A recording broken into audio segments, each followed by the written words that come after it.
If we had a vision board, Lightning McQueen would have definitely made it. But it was just a moment of, oh my gosh, this is America. Like as far as the eye could see, but there was white sand. And I don't know if the burger was actually not good or if we were just starving. Does anyone actually live in Marfa? But that was another free attraction. Oh no, we hiked to the top. You see some pictures. We are up there. My favorite stop of the entire trip. That's what we were always concerned with, was clean, comfortable, and safe.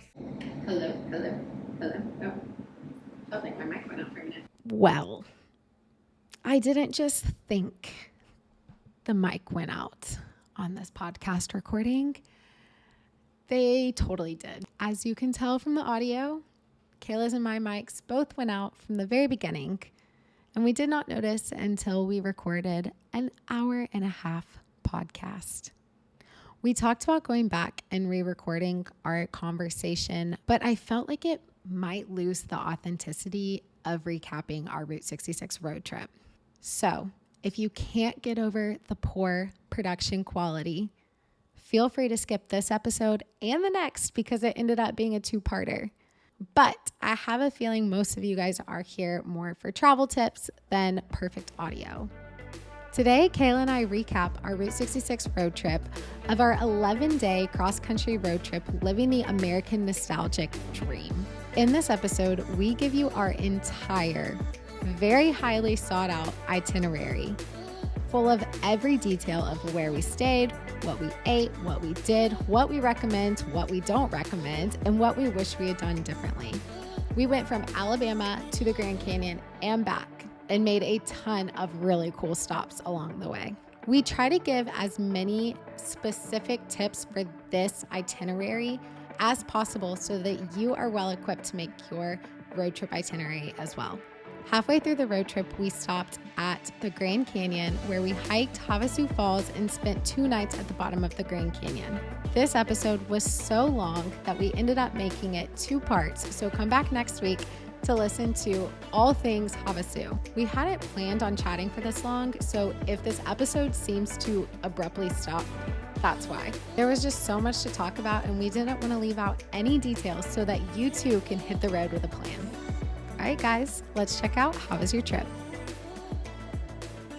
Kayla Range, welcome to the How Was Your Trip podcast. Hello, thank you for having me. All right, let's jump right in. So Kayla and I, back in 2018, took a road trip from Tuscaloosa, Alabama, all the way to the Grand Canyon, where we slept in the bottom of the Grand Canyon for 2 nights, 3 days to see the Havasu Falls. So how did you even get started with this road trip? Take me back to the beginning. How did this even form and why did you say yes? And how did we get on the road? So I think in order to really start the story, you have to know that I did the math recently. We have known each other, been friends for 14, going on 15 years. Oh my gosh. So I think it starts there. So we've been friends for forever because I don't think you can do road trips with just anyone, especially a road trip across the US. It's a lot of time in the car.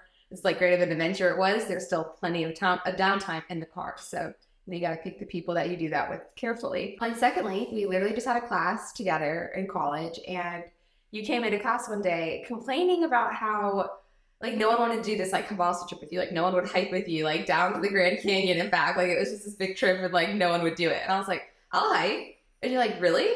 I was like, yeah. And it just kind of literally stemmed from there. That's how the future conversations went. Okay, you also want to do a road trip on Route 66? Yeah, sure. Okay, you want to do this? Yeah, sure. Do you have any plans you want to have? Nope, I'm good. You got it. That's so funny. I mean, that basically sums it up. So the whole trip stemmed from getting Havasu permits, and then we kind of built our road trip around that. So I say we just go through the whole itinerary and talk about it stop by stop. Yes. That good for you? Everything was worth mentioning and worth talking about. I truthfully think we did it the best. We did it best.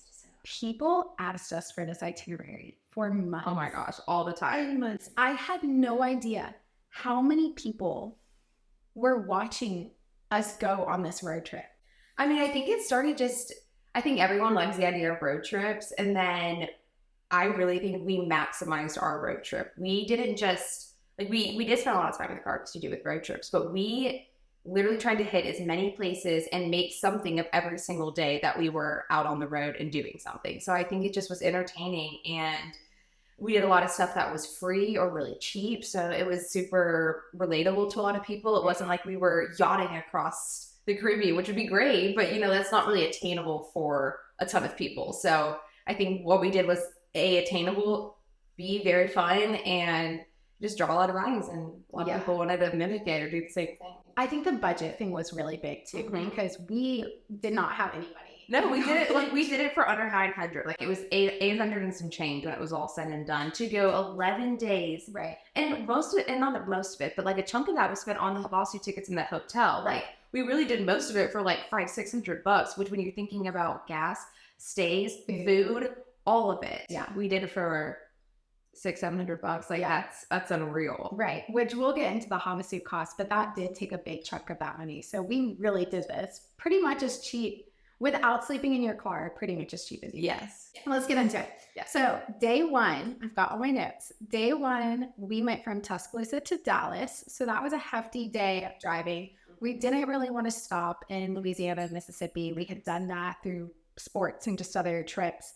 And so we didn't really stop. We just booked it to Dallas. And then when we got to Dallas, we went to Keller's Drive-In, which was a recommendation of your mom, actually. So Because I was born in Dallas. Yeah. Which I like right outside. But I only lived there for like a year when I was a baby. So it wasn't like it wasn't a place I knew of. But since my parents lived there, they had some recommendations for us. And then Sixth Floor Museum. You want to talk about that? Yes. I liked that so much more than I thought I would. It's the JFK like assassination memorial museum, and it's super in depth. Like you go through all of it, like JFK's life, his family. You get to see Jackie, like about her, and then about the assassination, like where it happened, like how they tracked it, where the bullet hit the road. There's so much. It's so much in like kind of a small space, but you get a lot of history from it, and like to see that location, to see like exactly where it was, and watch the parade go by on the video screens, and then literally be standing in that room, like seeing where the car would have driven by. Right. It's really cool. And like the actual bullet hole still on the sidewalk. Yeah. So insane. I'm not neither of us are really big museum people. Yeah. But this museum was really engaging, very informational while keeping you entertained. Yes. And it wasn't like super, super long, but not short either. Like it was like, I don't feel like we didn't spend a ton of time there to get a really great experience. Right. So after that, we checked into our Airbnb, which was, I think, our first Airbnb ever. Yeah, or like we weren't very familiar with them if we did. And this was definitely the first time we had done it where someone else was in the house. Yes. Like there were both the hostess there and under Airbnb. Yes. But I think we spent $10 each. Yeah, it was so cheap. And then we ate dinner at Truck Yard, which I feel like everyone knows about Truck Yard now, but I had never heard about it. Yeah, it was so cool, so yummy. And the fact that it changes like food trucks means like you can kind of get a unique experience every time you go. Yeah. But great food, great atmosphere, just a great I feel like start to Dallas. The food was unreal. Yeah. So delicious, so good. And there was options. Like if you both weren't feeling the same thing, we could get different things if you wanted. But we both ended up getting a barbecue because that's what smelled the best. So good. Okay. So went to bed, got up the next day, and booked it to Amarillo, which is where we did Cadillac Ranch. So take me through Cadillac Ranch. What is it? What do you do? Cadillac Ranch is in the middle of nowhere. Like you're driving through and there's just dirt and like desert. It's barren. Like there's nothing. And then all of a sudden you like pull up on the side of the street where there's a ton of cars parked. It looks like someone's having a party. So you pull off and park with everyone, walk through into the middle of the desert, basically, where there's 10 Cadillacs just sticking up out of the ground. Yeah. You go and spray paint them. And it's cool. It's fun. It's free. Yeah, it's free. it's just a really like cool thing to see. It is so, because it's just 10 Cadillacs, like literally in the middle of the desert. It's kind of like awestruck how it's just, it's like, they're literally like planets stuck right out. Yeah, I think the artist that did it, I think it was back in the 1980s. So it's been there for a really long time. I mean, there's layers of paint on those things. Like, like layers and layers of spray paint. Mm-hmm. It's something that we had heard, and I'm really glad it was pretty accurate because we just didn't know what to expect, was there are so many paint cans on the ground. Like, no need to bring your own. Like It's just plenty. You have your color options. You can do the rainbow if you Yeah. want. Like there's tons. Yeah, I'm really glad. I was nervous about that. Like, are we even going to get there? Because you don't really know what to expect. You only like read things online. But I wasn't as, I didn't feel like it was overly crowded or busy. There were people there, but it definitely didn't feel like a tourist attraction. Right. Like, it is, but it doesn't feel like overcrowded. Maybe because it's so open, it's so spacious, Yeah. and the cars are like decently spaced out, so you're not like right up on, like, people can spread out in between the cars. Right. Well, and I think that also goes to what we talked about before, too, of I don't think enough people do this trip of Route 66 in general. So I think post-COVID, a lot more people do road trips now. And do more stuff in the U.S. I think like U.S. travel has come. Yes, but even now, like with the pandemic have ended, I think people are starting to think abroad again. And there's still so much you can do here, especially when you're going on a budget. Mm-hmm. So Amarillo was great. Amarillo is actually where we officially jumped on Route 66. So we jumped on and we headed to Midpoint Cafe, which is like 10 minutes down the road. And that is actually the midpoint of Route 66. So we really only did about half of Route 66. Yeah, it's the midpoint from Chicago to what, Santa Monica. Yeah. On Chicago to Santa Monica. So since we started, obviously Tuscaloosa, not Chicago. Yeah. And realistically, we probably did like a third of Route 66. But I definitely feel like we got the experience of Route 66. Yes. So we went to Tucumcari next, where we didn't even really do much in Tucumcari. Speeding ticket. We did that. Oh, you did? It was so annoying. Be careful. So I cross the border. It goes from like 75 to 55, like in 2 seconds, and they're watching. Anyway, so Tucumcari, we stayed at the Motel Safari. It looks a lot like the Cars town that they drive through, like in the movie Cars, like where it's the neon signs, like kind of one strip of things. I think that was this town. I feel like it was one strip of like neon signs, like cute little gas stations, motels. It was really just a place to stay. Yes, like it's definitely a pit stop of where you stay when you're on the road going through someplace. And it's cute and it's neon, but like there's not like a ton to do there. No, I will say I think our hotel was like $30. It was really cheap.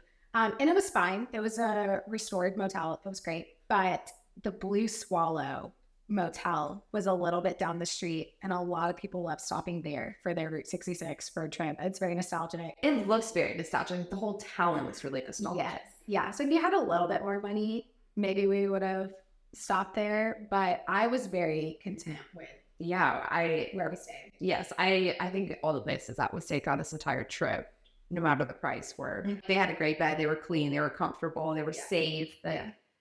And that's what we were always concerned with, was clean, comfortable, and safe. And honestly, I felt safe our entire trip. Yeah. Like, there was never, I know that our parents were like, so concerned. About our safety, but I really, and maybe that comes from, I feel like we're both pretty like aware individuals, but I really, and I think it came with a lot of like having a plan too. I think safety comes with like knowing where you're going and knowing what you're doing. I think having a plan really helped us feel safe and secure, because we weren't getting to a town and being like, oh, we have to stay somewhere. Like we've done no research. Right. This side, like where should we be to be safe? Right. We weren't trying to do all that guesswork at the time that we're trying to find a place that you knew. You had already done all the research. I say we. She did all the research. For all of the hotels. So, we kind of felt safe going into it and had the mindset of like, this area is not. Yeah. So the next morning we wake up and eat at Kicks on 66, which was just a very like low-key diner, but again, such good food, like mom and pop's like good food, good breakfast. It literally tastes like your mom cooked it, like straight from the back. Our stop after breakfast was the Blue Hole. Talk about the Blue Hole. It's cold. It's so cold. Which is not surprising for anyone who water that comes up from the earth is normally like 65 to 69 degrees, but it's chilly. It was fun. It was really pretty. And honestly, watching the scuba diving, like people do their thing, and like just seeing all the equipment and stuff down there, that part was kind of cooler to me than like actually swimming in Blue Hole. Like, again, it was cool, but it was really just like a circle pool that was freezing. Yeah, I really enjoyed more so sitting on the rocks and watching the scuba divers. So for anyone who doesn't know, Blue Hole is a natural spring. It stays at 65 degrees throughout the entire year. And it's super, because it's super, super deep. It's like so deep. And then they keep going there's like caves down there that you can explore through scuba diving. Yes, we never made it past like head level. What I've told people is like, if it's right on the way and you want to stop and do a quick jump, you really don't need more than 30. Yeah, I was gonna say 10 or 15. Yeah. But 30 is generous. Right, and that's only if you're like me time to dry off. It's not a stop that I would really recommend to people if you're trying to, especially if it's not super warm. Like when we went, it was only like 70 or 75 degrees. Like it was warm and beautiful weather, but like getting into really cold water it wasn't warm enough. Yeah. Now, if you're trying to scuba, I'm sure it's like a really cool place to go. Yes, definitely. And it's probably a very cool way to train and learn how to scuba dive because they have so much, like deep. Yeah, you can't explore so much. But that was another free attraction. Mm-hmm. So a lot of things that we did on the trip were free or really, really cheap. Also, that was the point that we decided to jump on the original Route 66. That was a good decision. That was so fun. It definitely slowed down our trip. But, we didn't have like too many places to be fast. So even though we had plans, there were very few things that were timely plans. Yes, exactly. Yes, that's a very good way to put it. Like we had our plan and we knew where we were going to be staying and we knew what we were going to be doing. But yeah, very, very few things, which was a smart idea because the whole time zone situation, crossing states, like, oh my goodness. So I would just be careful putting timed events because you have to really track the time zones between all the different states and then the Indian reservations. Right. So we were in a 4-wheeler and it's still, we were going like 15 miles an hour. We were going in some places, yeah. Because it goes completely gravel and dirt and like shifty gravel and that because you're potholes everywhere. It is not restored or maintained at all. It is the original road that's just been left there to the side. Yes. This is like the new Route 66 is kind of more of a straight shot alongside of the interstate. It is a little like more windy, but still. But honestly, it was one of my favorite memories. I think we did put on like Life is a Highway. Yeah, it's like we had a full cars moment. Right. It was so fun. I was like, if we're going to do Route 66, like. You should do the real one. Yes. At least for as long, and we did it for as long as we could until we absolutely had to get back onto the real Route 66 to get to where we were going. We stayed on the dirt road as long as it let us. That was so fun. Okay, and I think our next stop was Four Corners. See, I think I like Four Corners more than you did. But I think you did too. It's still like such a tourist trap. Yes, but like how often are you going to get to stand like in a Four Corners? Rarely, like never. Yeah, and I think it's kind of like the blue hole. If it's on your, I wouldn't go like super out of your way, but if you can make the stop, make the stop. It is cool. It's a cool place to go. Mm-hmm. And I have to say, like I've got a ring there that I loved. I know Blue Stand. They have a ton of souvenirs. They have a ton of like really cool. And I feel like they're kind of local people that come and do like the vending there. I just remember it being like windy and I was cold. It was so windy. I just put my foot on the Four Corners and I was like, all right, I'm ready. Okay, but then the next stop was besides Havasu, my favorite stop of the entire trip, Monument Valley. I was obsessed with this place. I wish we could have spent like 3 days there. It was so beautiful, so cool. I definitely could have spent more time there. It's beautiful out there. I keep saying like just blank desert, but like it was just like no telephone poles, like no street lights. It was just so untouched. Yes, and I don't think you and I had seen much of Red Desert. It was not in our life. And so I think that was all the more reason why it was so breathtaking. Definitely. I don't think that takes away. I think if I went back out to the desert, I would see it's beautiful. But it was just a moment of, oh my gosh, this is America. This is the heart of America that we've never seen. And this is so beautiful. Yeah, it's gorgeous. I mean, like the colors and the landscaping and the wild horses are like literally roaming like through camp. Like right next to you. Like it's insane. So yeah, we stayed at Monument Valley Teepee Village, which I loved. I think that was my favorite stay of the trip. The teepee was so cute, so comfortable, so cozy. Like it was just a cot bed, but it was so cozy. Mm-hmm. It's so warm and it's beautiful. It's just untouched and you're like unplugged kind of from your phone and you're gonna hike, put on shoes, not Birkenstocks because there's actually some hiking you can do there. So Kayla and I got there way earlier than we thought we were going to get there. And oh my gosh, we thought we could just take this leisure stroll up the mountain in our Birkenstocks and socks, and that was not the case at all. We were falling all over the place. Get up to the Birks and hiking. Oh my goodness, we were such a mess. We made it a decent amount. Oh no, we hiked to the top. You see some pictures. We are like, I mean, we are up there. Yeah. Like, we're good. I mean, we're at a cliff. Yeah. But coming back down, we were just like, this is ridiculous. Like, we are It was like a slight snowboarding motion, like down the rocks. Oh my goodness. That was so fun, but such a mess. I didn't realize how warm our teepee was until we went out in the morning in the cold. Those teepees are really insulated. I don't know how they do it. I don't know how they are so warm. Yeah. But good. I literally remember bringing all of my blankets like around me, like cocooning and being like, I don't even know if this sun's worth it. Yeah. I don't even think the sunrise was worth it. I mean, it was really beautiful. It was really beautiful, but it was freezing. I just remember Because being it's so just it's get so up. cold in the morning and so warm during the day there, and it does drop. Well, in the desert, you live and die by the sun. So Mhm. it's like when the sun's up, you're warm, but when the sun's not, It's you're cool. freezing. Mhm. One more thing I feel like we didn't take into account for Monument Valley, for the teepee village in the beginning, was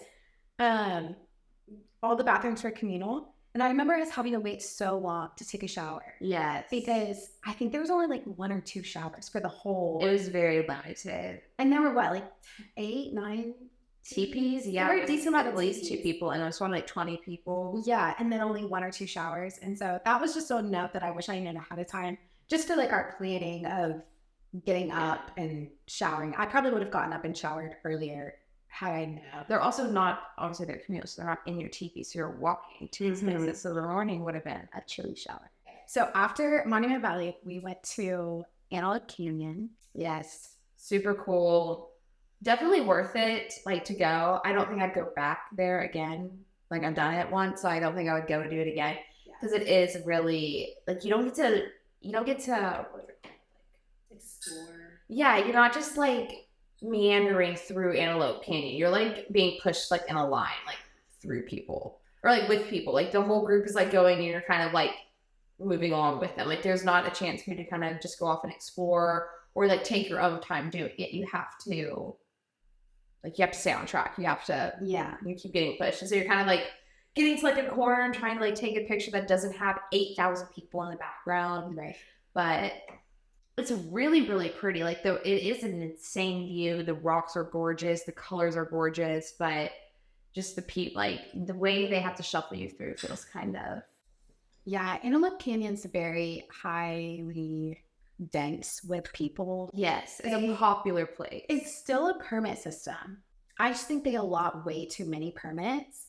So it was like $50 for a 1-mile hike, and you only have like an hour allotment for your time in the canyon.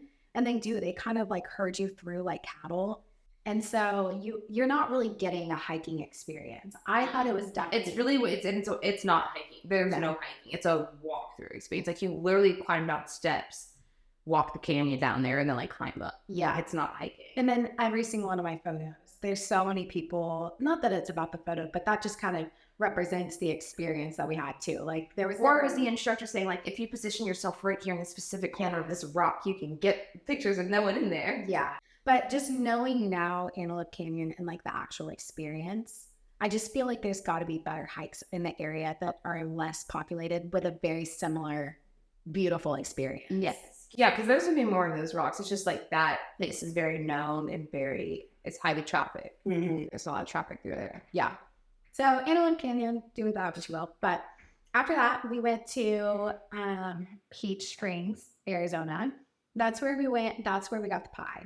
The big pie at Pine Country Restaurant. Oh, that place. That is such a cute little town. Yeah, that whole town, because that was right. Those are the train, and like that train that went through Uh-huh. it. It was like it literally felt like an old fashioned like train town. Yeah, that town was really cute. That was a really good place to stop before heading to Grand Canyon Caverns. Yes. Which Grand Canyon Caverns is where we stayed before hiking the Grand Canyon, which I want to dive into, but I think we should just take all of that and put it at the end. So we'll finish out the road trip and then we'll go back and talk about Havasu because it's going to take so much time. So let's just fast forward 3 days and we'll talk about post canyon hike and then we'll go back to the Grand Canyon. So the first thing that we did when we got out of the Grand Canyon was we went to Holbrook and we ate. Food. We ate at Delgado's Snow Cap Drive-In, I think. And I don't know if the burger was actually not good or if we were just starving. Probably both. But I mean, I still go to my grave saying it's like the best burger I've ever had. The fries were delicious. The milkshake gave me all the life I needed. We were so dead. I mean, I could barely walk into the place and back out, but it was delicious. Literally, like getting out of the car, I genuinely thought my legs were like not going to work for me. Like I did not feel like my knees were going to bend and like walk. There's like a video and you just like hobbling. I'm telling you, my legs like would not work. They wouldn't operate like normal. It's like, come on, guys, I feel like you're tired, but It was hard. It was hard. So fast forwarding a little bit, we passed out that night at our hotel. But before we did that, we went to Little Painted Desert, which was really pretty. We ended up not hiking any of that. We just kind of pulled over, saw it, watched the sunset, which is really all we needed there. We were exhausted, needed food, and our feet and bodies just needed a break. Yeah. It's honestly going to be the trend kind of over the next like day or two for us. After Little Painted Desert, or maybe before, we stopped in Winslow and sat on the corner. Yes. And that's another one of those things, if it's on your way, super fun to do, super cool, but like there's nothing like too special about it. Yeah. Like, you know, if you know the song. It was a good song, it was a good place, like, and just another like Western town. So it wasn't like on our way. I don't even think we did anything in Winslow. No, we literally like jumped out, sit on the corner, and left. But then our hotel that night was so cute. Yes. The wigwams. And back to our Cars references. It's kind of a theme. Uh-huh. If we had a vision board, Lightning Queen would have definitely made it. Sally. Absolutely. So the Wigwam Motel is what the Cozy Cone in Cars is based on. So it's literally like the cone motel rooms that you see in Cars. I think there were originally 7 Wigwam motels in the US and now there's down to 2. And so it was a really cool experience. I know that we really didn't get to see much of the town because we were asleep before the sun was, but it was really cool to get to stay there. It felt very nostalgic and very Route 66. Yes, definitely. The next morning was a little disappointing. Yeah. So remember those time zones we said we struggled with so much? The thing is, the daylight savings and the time zones and the Indian reservations, I'm not even going to sit here and pretend like I can explain it to you right now because it still confuses me. But I think what happened was we were on Indian reservations the entire time that we were in Arizona, but I don't think that ever registered in our mind. I would defer back to the planner here. I did not help coordinate this at all. She was like, we have to get up at this time to leave. And I was like, Yes. I take the credit for the good, but I also take the blame for the bad. I mean, to be fair, this is the only time we got like screwy and messed up. Like that was the only time that we messed up the time zones. And we were in the most confusing part of it with the whole like Arizona reservations switching back into, what was it, New Mexico or Texas? New Mexico. Like it's just you're crossing a lot. Like there's a lot. We were going back and forth because that was also our turnaround. Like we had been off to now we're like sort of heading back. So it was just like I feel like all the cards at the time about were stacked against us. Yes. Yeah. It was really disappointing. We didn't get to go horseback riding that morning in New Mexico. But honestly, that's another physical activity that I don't know if we would have even been able to do with how sore we were. Yes. I was literally talking to my husband about that when I was like planning out the road trip and stuff, that truthfully, I think that was God just being like, maybe not. Like, maybe you guys should take another day to like cool it. Because horseback riding is a physical activity, like especially if your body's not used to riding a horse. But like we had just gotten done hiking so much and I just, like being so sore, our legs being so sore. I think we ended up just going to see a movie and having a very relaxed, like, it was our first. It was, the weather wasn't good. It was like crummy day, and we were still like exhausted recovering. It was a good turnaround on our trip. It was kind of halfway through our trips. We had been going and going and going, doing things every single day. Like we really maximized our time out on the road. Right. So having this day in the middle to sort of just like breathe, you didn't have anything to do, like just going to see a movie, which was something that we did all the time anyway. So it's kind of like a good break from our road trip, like to an everyday activity where we didn't have to think or participate. We just got to sit there, enjoy a funny movie. And then we ate at a great Mexican restaurant in that town, that was local. Yes, Nellie's. Like that was amazing Mexican food. We're both like suckers for Mexican food. We were in Las Cruces, New Mexico, and I'm not sure if I'm butchering that name, so I'm sorry for you. But it was the first time on the trip we were really going with the flow, had no idea what our stops were going to be, and we just found Nellie's on Yelp, and it was the best Mexican food I've ever had. Now, granted, we were very, very, very close to the Mexico border at this point, so I think that definitely played. Yeah, I was about to ask, was that this one like saw, because we like saw the border. Yeah, that was, I think it was pretty cool. So- I've never seen that. Yeah, it was so good. And Nellie was so sweet. The fact that Nellie was walking around the restaurant room, I think he was free queso. Yes, and it like genuinely like was like, hey, how are you guys? Is the food good? Like, Yeah. you know, sometimes like managers will come around and do that at other restaurants, but it's more like they're checking on you because they have to, like start their job. us. He was like genuinely interested in us and that our food was good and if we were having an enjoyable experience. Yeah, just like you could tell that his heart was in this place and he cared so much about it and the people that were in there eating. Yeah.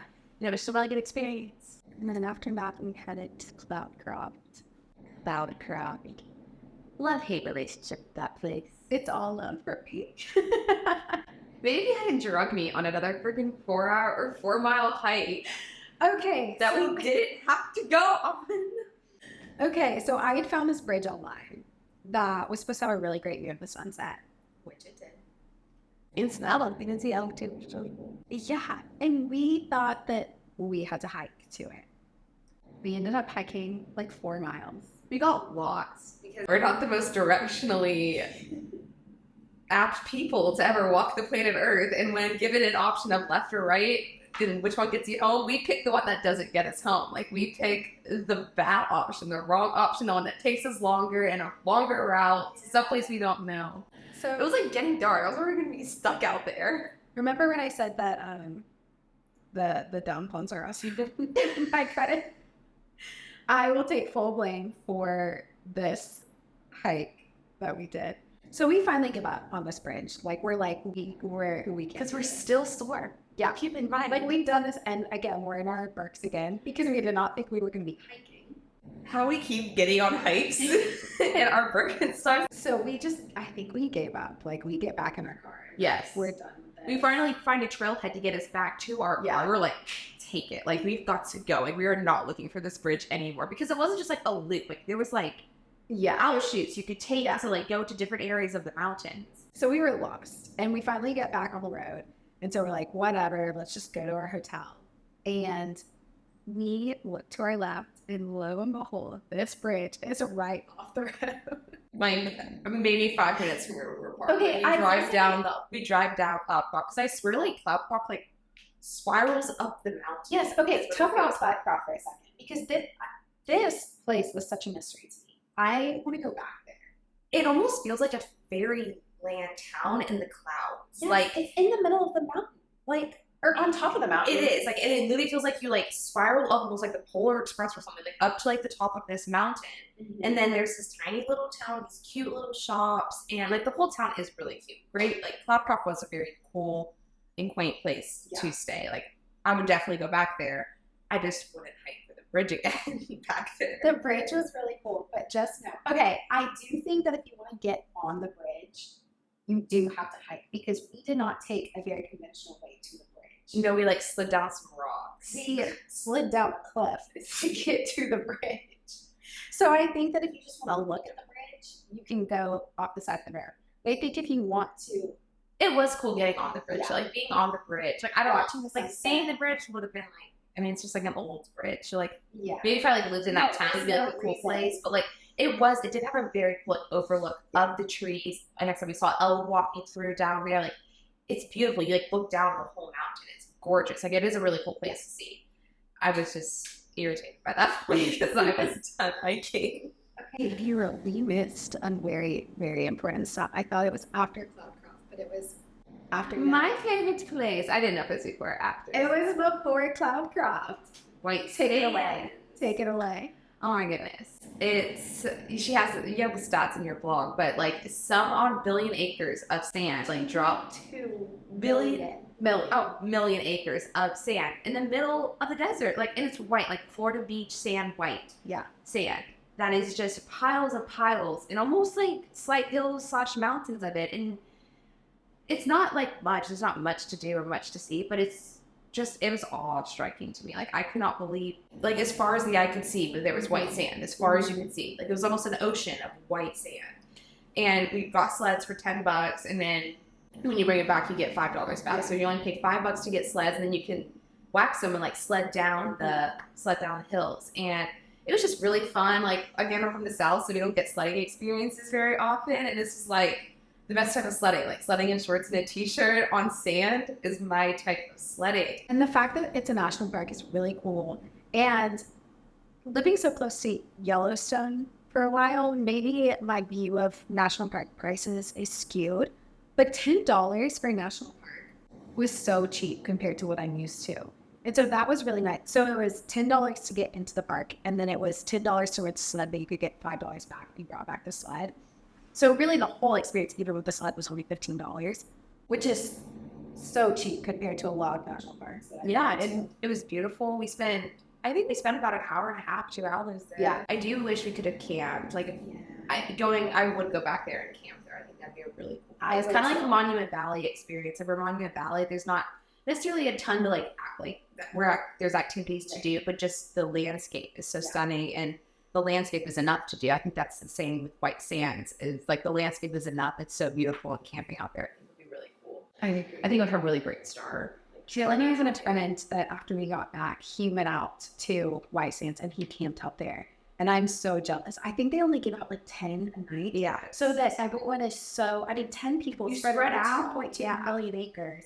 Like, you're not going to come in contact with anyone that entire time. Yeah, so that's kind of like that, and that's the sell. Like, that's the sell in that of camping at White Sands.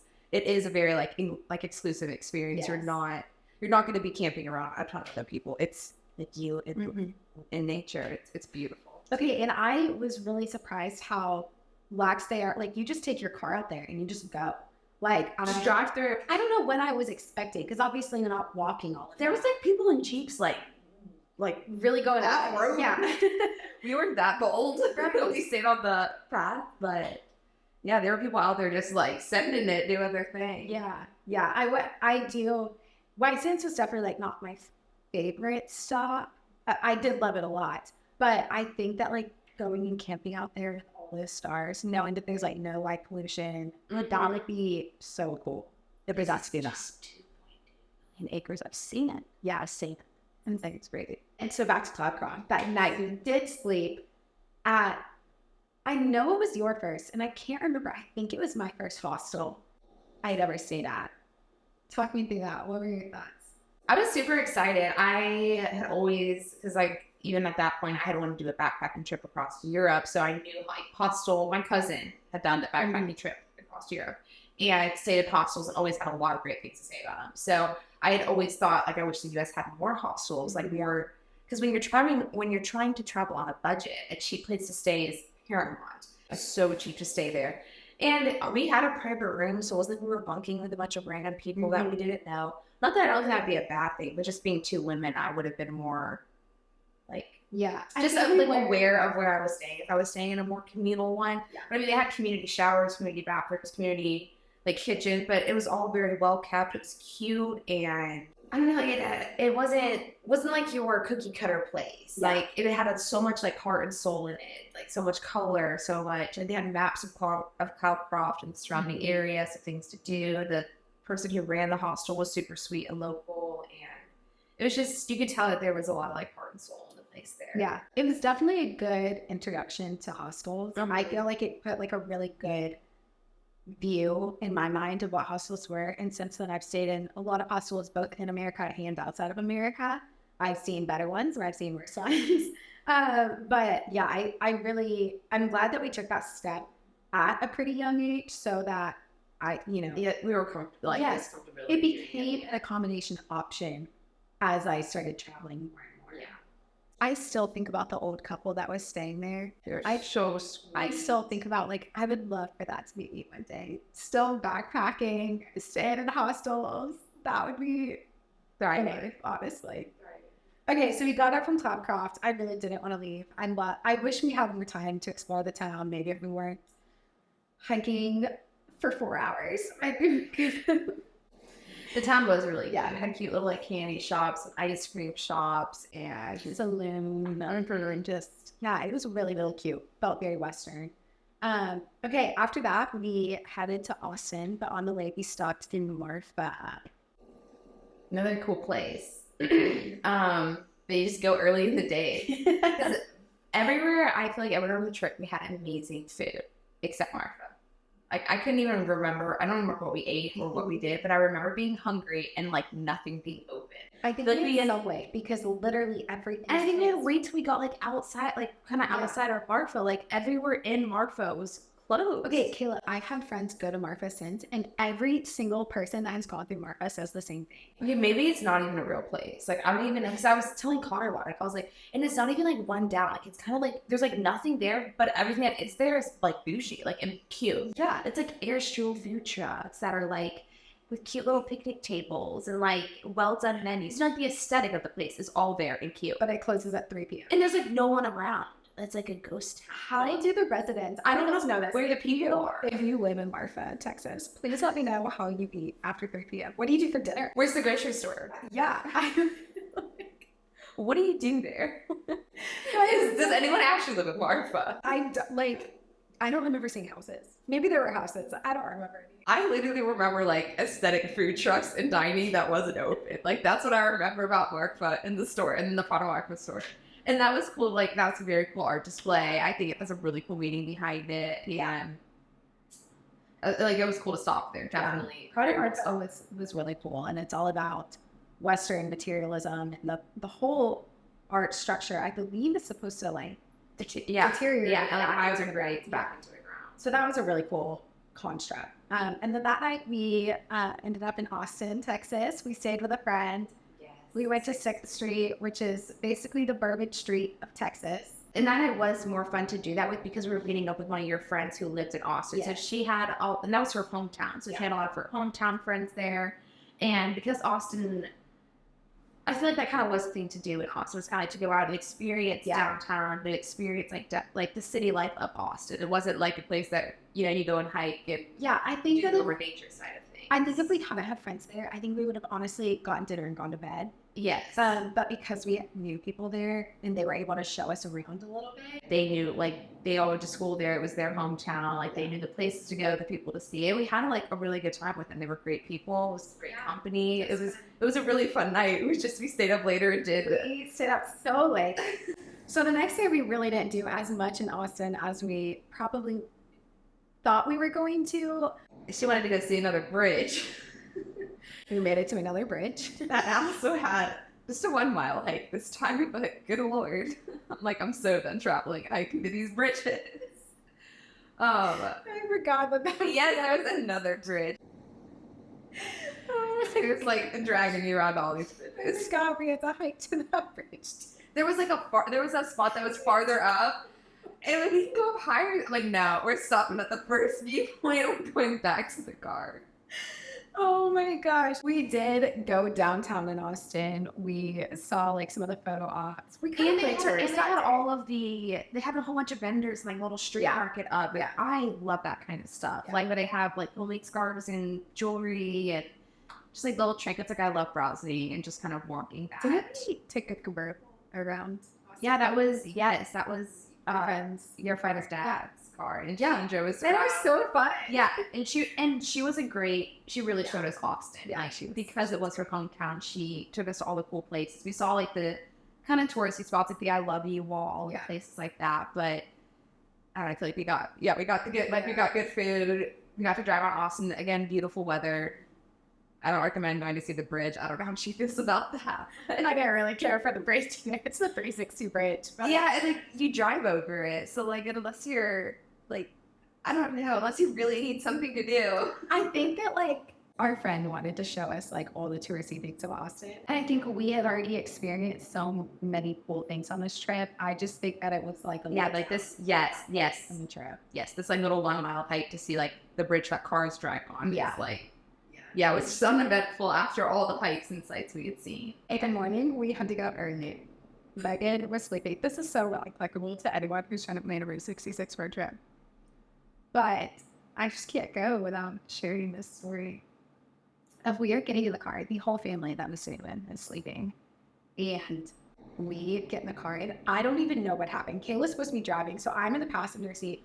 And I guess I just like spaz. I don't know. My phone flies out of my hand straight into the, what is it? The storage drain. It's The storage drain. like sewer drain.